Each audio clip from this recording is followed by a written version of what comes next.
আজকে বাড়িতে কী রান্না হবে সেটা নিয়ে সকাল থেকে আমার মার মাথা ব্যথা, কারণ আজকের দিনটা ছিল শনিবার।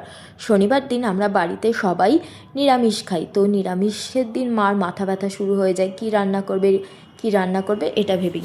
তো আমি মাকে বললাম, মা বাড়িতে তো বাসমতি রাইস আছে, তাহলে সেটা দিয়েই ঝটপট করে কিছু একটা বানিয়ে দাও আমার জন্য। এমনিতেও নিরামিষের প্রত্যেক দিন ওই ডাল ভাজা খেতে খেতে মুখটা একদম অরুচি হয়ে যায়। তাই মা বলল, ঠিক আছে চল তাহলে দেখা যাক কী বানানো যায়। তো দেখলাম মা সাথে সাথে বাজার থেকে নিয়ে আসলো বিনস, গাজর, কাজু, কিশমিশ আর হচ্ছে মটরশুঁটি।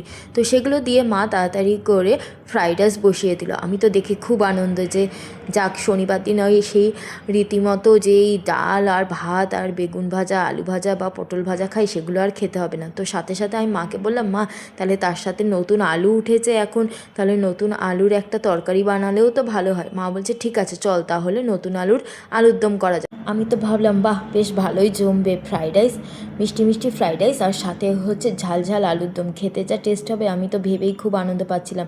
তো কী করবো, মার আলুর দম রান্না হওয়ার সাথে সাথেই মাকে বললাম, মা আমাকে তাড়াতাড়ি গরম গরম দিয়ে দাও, এমনিতেই হচ্ছে শনিবার, তারপরে হচ্ছে স্পেশাল খাবার গরম গরম, এই শীতকালীন যদি গরম গরম খাওয়া যায় তাহলে মজাটা আরও বেশি ভালো জমবে। তাই মাকে বললাম, মা আমাকে তুমি তাড়াতাড়ি দিয়ে দাও। মাও সেই মতো আমাকে গরম গরম ফ্রাইড রাইস আর গরম গরম আলুর দম দিয়ে দিল। আমি তো ফ্রাইড রাইসের সাথে গরম গরম আলুর দম চটকে মেখে আচ্ছা করে মুখে দিয়ে আমার যে কী স্বাদ লাগলো কী বলবো তোমাদের। বন্ধুরা, এইভাবে ফ্রাইড রাইসের সাথে আলুর দম কে কে খেয়েছো তোমরা শীতকালে অবশ্যই কমেন্ট করে জানিও। ভিডিওটা যদি ভালো লাগে তাহলে তোমরা অবশ্যই লাইক কমেন্ট শেয়ার করতে ভুলো না। আর আমি নতুন এই চ্যানেলে, প্লিজ আমার চ্যানেলটা সাবস্ক্রাইব করে দিও। Thank you.